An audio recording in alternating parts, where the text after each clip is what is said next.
In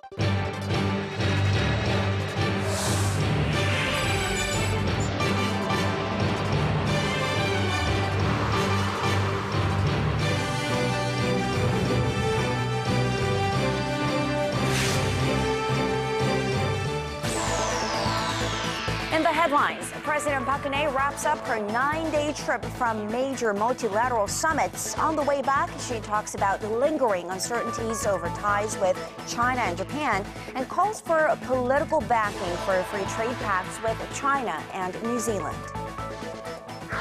Japan's economy unexpectedly slips into a recession. The Nikkei 225 index closes down 3% and the yen hits a 7-year low against the U.S. dollar during trading. And the Islamic State group releases another beheading video, this time of American aid worker Peter Kassig.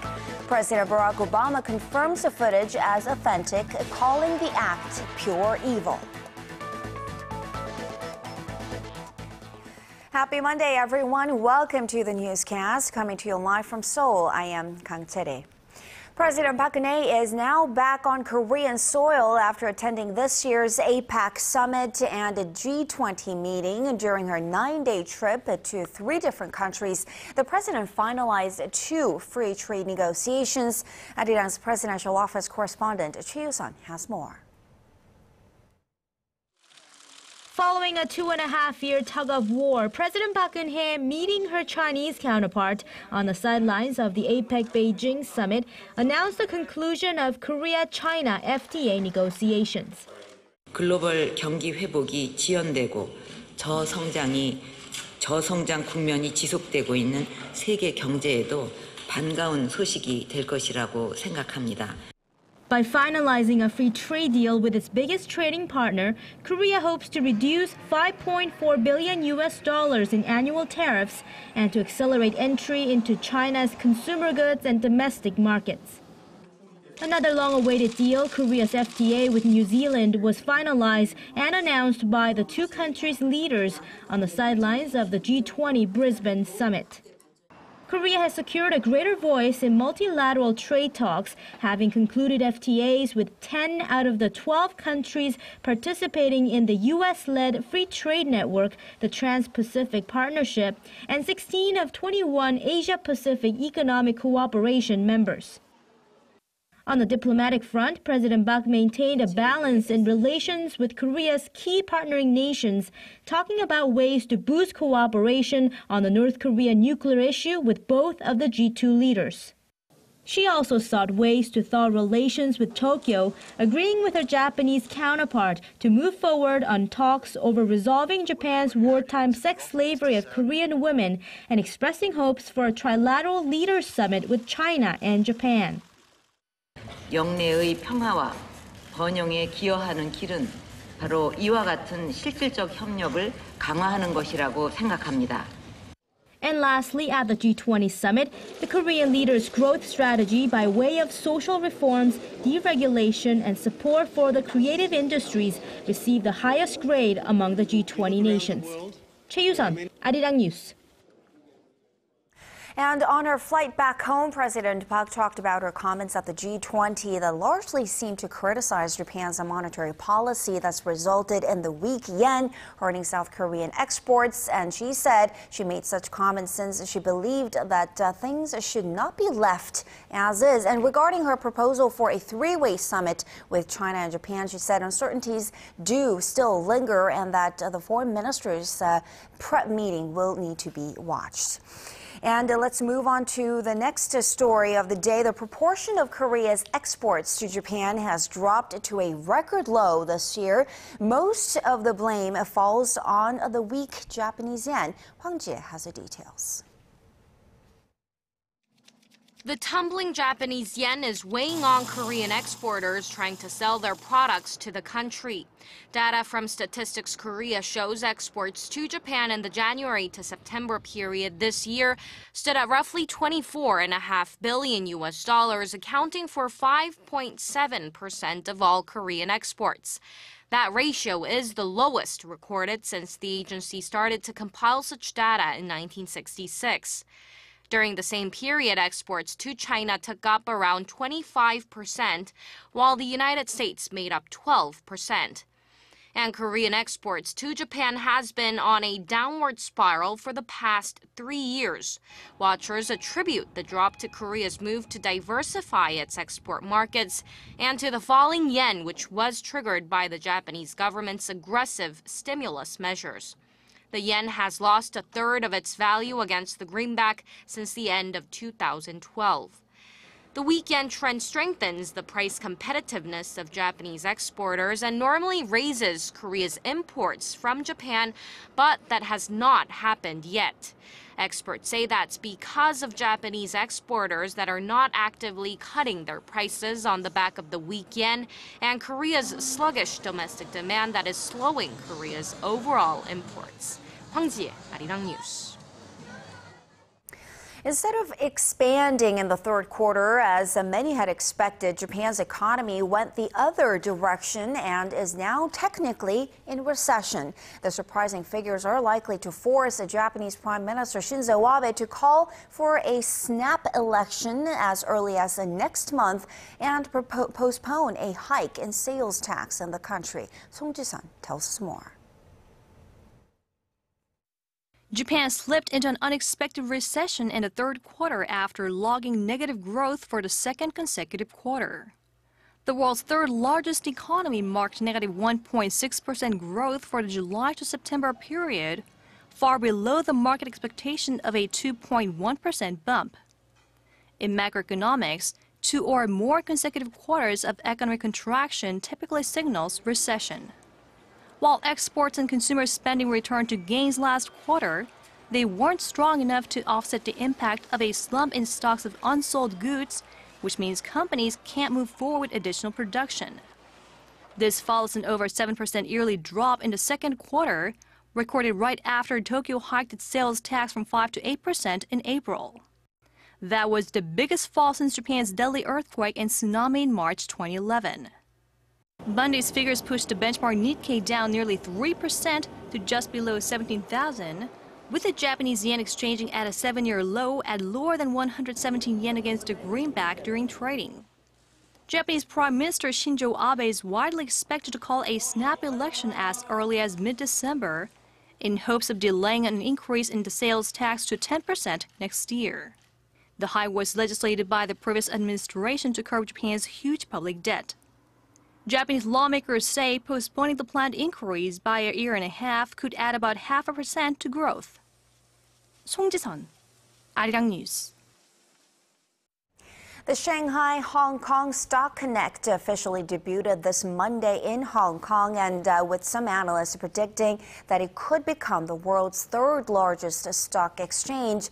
And this move comes as China is stepping up efforts to liberalize its financial markets. Ji Myung-gil tells us more.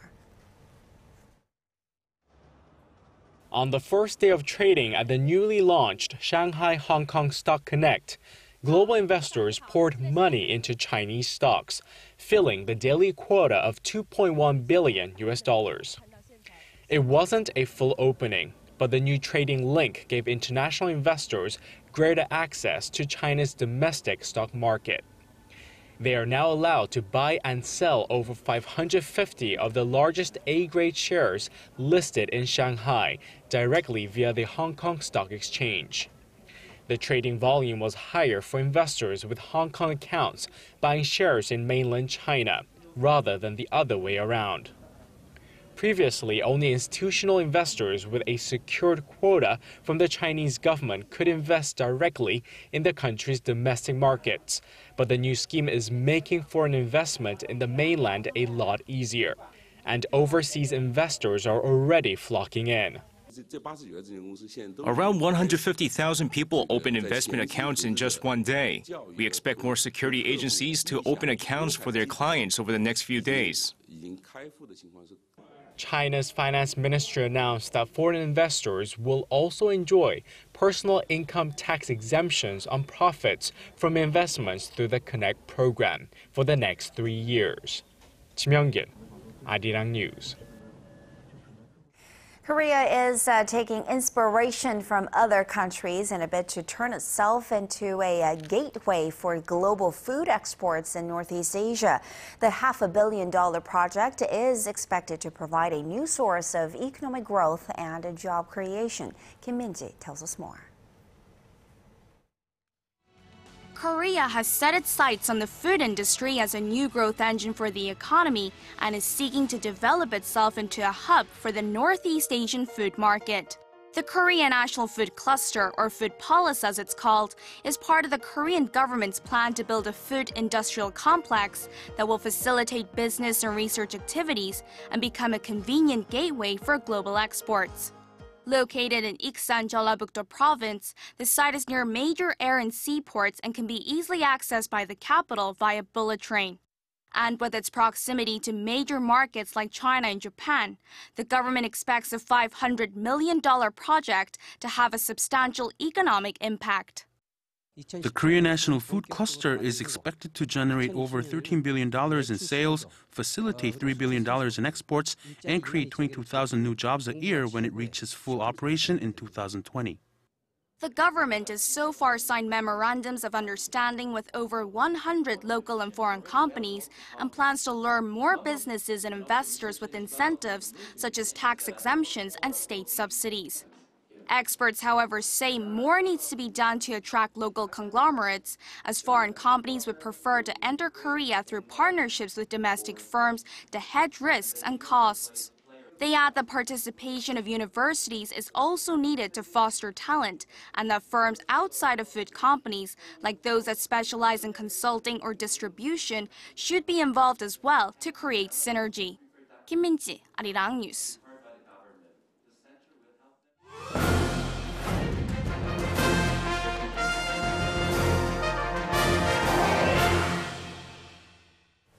Smart homes are one of the most promising areas in the Internet of Things, in which everything we touch and interact with is connected to the web. At first, companies were quick to hook up home appliances to the net, but now they're exploring products that are not traditionally electronic, like furniture. Here is our Kim Ji-yeon with this week's Industry Insight. This user looks up a recipe in front of her kitchen shelf and then checks the prices of the produce and ingredients she needs before placing a delivery order. She also calls her friend to confirm a dinner appointment while uploading a message on the family board to remind them they'll be having guests.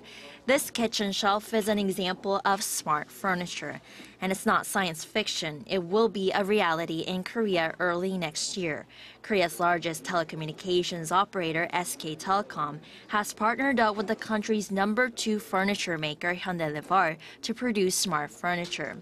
Available on both the iOS and Android operating systems, the devices will allow users to enjoy multimedia content from applications downloaded on a wireless network. SK Telecom says it's the first company in the world to create smart furniture, and the development is in line with its goal of providing better smart home services. We thought that connecting the furniture most commonly used by homemakers would be a great way to expand the market of the Internet of Things, because they're mainly going to be the ones using smart home services. SK Telecom says it wants to bring a lifestyle change by adding more functions to its devices, as well as developing other kinds of furniture, including smart beds and sofas for its customers.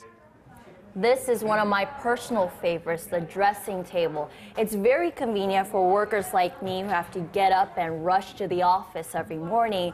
I can quickly check the latest news and my schedule while I do my hair and makeup. And there's sensors embedded in the mirrors, which are touchscreen. So it's also Bluetooth enabled, so I can receive and make calls or listen to my music using my smartphone. And if things pan out as SK plans, this mirror will soon allow users pick their clothes through avatars that try out various outfits in different colors on the screen. SK Telecom and Hyundai say they hope to sell $45 million worth of smart furniture by the year 2017. And the climate for business looks bright due to the rising demand for smart home devices. Data by US-based market tracker Strategy Analytics shows that the global market for smart homes will grow to more than $100 billion in 2019, more than double this year's total of $45 billion. Kim Jeon, ARIRANG News.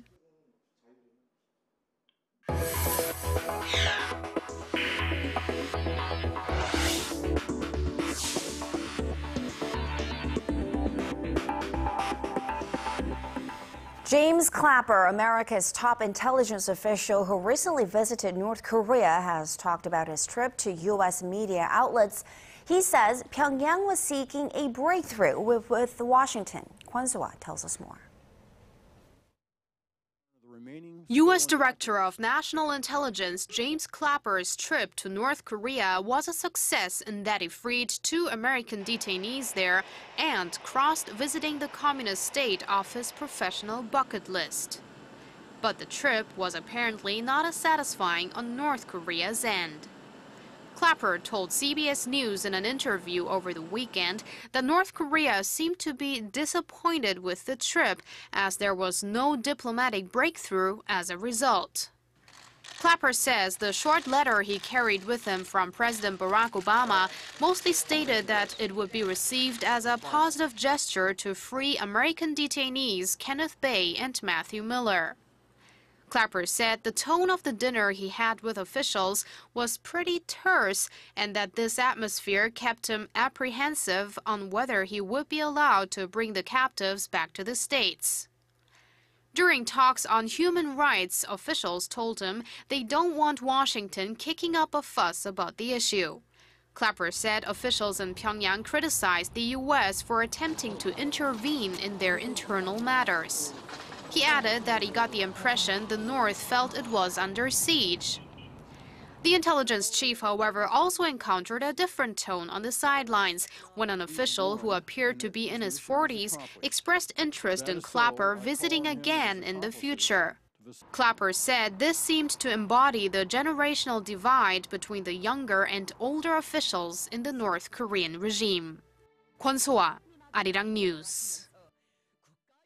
A special North Korean envoy for leader Kim Jong-un left Pyongyang on this Monday for an 8-day trip to Russia. Choi Ryong-hae, one of Kim's closest aides, will visit Moscow as well as Vladivostok in Russia's Far East to discuss economic and political ties. Speculation is also ripe that he will meet with Russian President Vladimir Putin to deliver a personal letter from the young North Korean leader. Photos released by the Associated Press show the Che being accompanied by Vice Foreign Minister and Chief Nuclear Negotiator Kim Gae-kwan, suggesting North Korea's nuclear program may be a topic of conversation during this trip.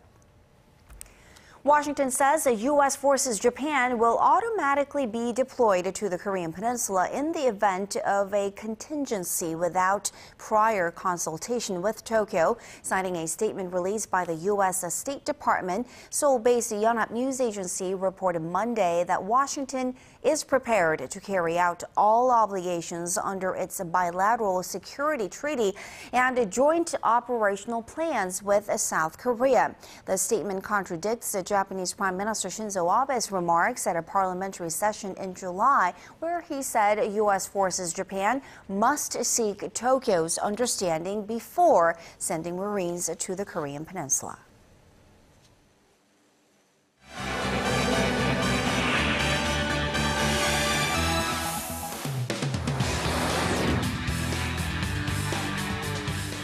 Islamic State militants have released another video showing the decapitation of American aid worker Peter Kassig.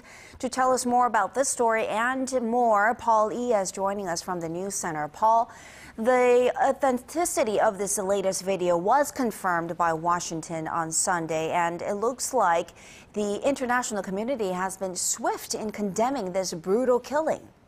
That's right. British Prime Minister David Cameron described it as a cold-blooded murder. French leader Francois Hollande called it a crime against humanity, while U.S. President Barack Obama condemned the execution as an act of pure evil.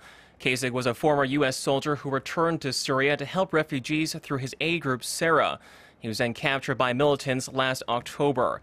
President Obama honored the Muslim convert as a humanitarian who worked to save the lives of Syrians in distress by the Syrian conflict, unlike IS, whom he said was bent only on sowing death and destruction.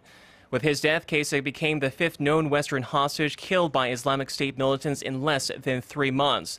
The latest 15-minute clip also showed the mass beheading of 18 captured Syrian troops. This as the U.S. is preparing to double its military personnel to Iraq to 3,100 as part of its campaign to wipe out the jihadist group. And shifting back to the Asia-Pacific, China and Australia have struck a landmark free trade agreement following a summit between the two countries' leaders. This deal has been in the making for more than a decade. Tell us more about the implications that this trade pact has. Well, the China-Australia FTA is expected to open up Chinese markets worth billions of dollars to Australia, especially for agricultural and food exporters, while Chinese investors are looking to gain greater access to Australia's rich natural resources. Chinese President Xi Jinping and Australia Prime Minister Tony Abbott signed the Memorandum of Understanding on Monday during a ceremony in Canberra. Speaking at a joint news conference after the signing, Abbott said it was a historic moment for both nations. So this is not just a historical day for Australia with the signing of our free trade agreement. It is a historical day for China with some of the statements that the President has chosen to make to the Australian Parliament about the democratisation of China and the fundamentally ethical approach that China intends to take with its partners, with its neighbours, in its region and in the wider world. President Xi said Beijing would continue to support Australia in playing a leading role as a cultural and economic bridge in Asia. China is already Australia's top trading partner, with bilateral trade hitting $150 billion as of last year. And turning to Japan, Paul, this time, voters in Okinawa have chosen to elect a new governor amid fierce opposition there to plans to keep a U.S. air base along the southern island chain. So tell us who came out on top. That would be former Naha Mayor Takashi Onaga, who ran on a popular platform to downsize the American military's presence in the territory permanently. The 64-year-old opposition candidate took the win in Sunday's polls over two-term incumbent Governor Hokazu Nakayama. The Tokyo-backed politician had tried to reach a compromise with his constituents by agreeing to move a U.S. airbase from the city center to the northern coastline. However, local residents, citing a range of noise and safety concerns, say they want it off the island altogether. The noise is very loud even late at night. The U.S. base has brought danger, distress, and noise pollution to the local people. These problems are affecting the daily lives of local residents. Moreover, there is possibility of an air crash near the U.S. base. The U.S. aircraft fly every day, and the risks of a crash are always there. Some 26,000 American troops are stationed in Okinawa, which is considered a strategically vital location in the Western Pacific region. The result is also being viewed as a heavy blow to Prime Minister Shinzo Abe, who is expected to call snap elections soon. Such a struggle there, it seems like, economically and politically. And finally, the iconic hat worn by French Emperor Napoleon has been sold at an auction for $2.4 million US. And it looks like the winner of this huge sale was a Korean businessman. That's right. According to AFP, Lee Tae-kyun, the head of food industry giant Haelim, made the top bid on what auctioneers are calling the sale of the century. The famous hat is only one of 19 believed to have survived the passage of time, with just 2 or 3 in private collections.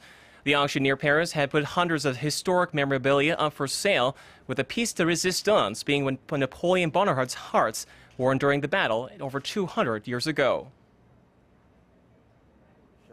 This hat is inseparable from Napoleon in people's collective memory. Napoleon and his hat is one and the same. Napoleon created a crucial icon. There is no other object in France's history that is more symbolic of the person it represents. A Haelim employee present at the auction said he had plans to display the black felted beaver fur topper at the company's new building to show his employees were, like Napoleon, pioneers in their own right. Charity? All right, so that means we can go check out the hat now, right? And let's leave it there for now. Paul, thank you so much for those stories, and we'll see you back here in just about 2 hours.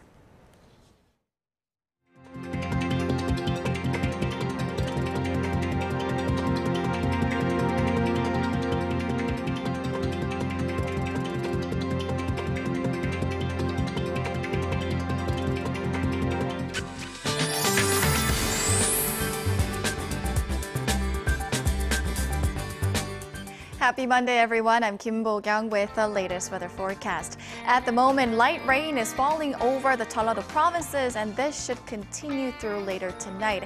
Also, conditions remain dry over on the eastern coast of Gangwon province, as well as over in Gyeongsang-do provinces.